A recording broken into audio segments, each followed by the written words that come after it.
2020 आणि 2025 मधलं जे अंतर होतं हे किती डिफिकल्ट वाटत होतं आणि काय काय नेमक्या एम्स होत्या या दरम्यानच्या? डिफिकल्ट कुठे होता? 2024 मध्ये आम्ही जिंकलो, मग 25 मध्ये परत एक आयसीसी ट्रॉफी आली.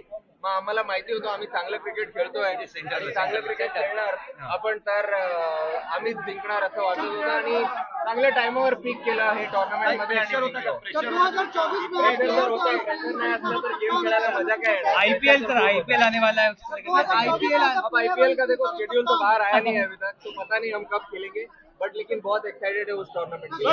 सर रोहित शर्माने कसं केलंय? आणि वर्ल्ड कप जिंकल्यानंतर जेव्हा ट्रॉफी हातात आली तेव्हा कसं वाटलं?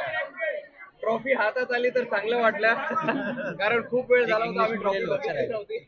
पण ते चांगलं वाटलं, खूप एक्स्ट्रा आणि सेलिब्रेशन पण चांगलं झालं.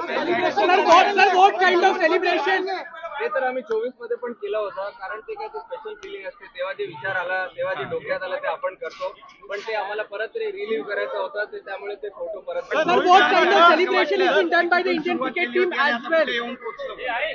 सुरुवात झाली होती. मी चेंबूरलाच राहायचो आधी पण, आणि इकडेच आता पण राहतो इकडे. हे चेंबूर सोडून कधी जाणार नाही, कारण इकडेच सगळं सर घरच्यांचं काय रिएक्शन सर?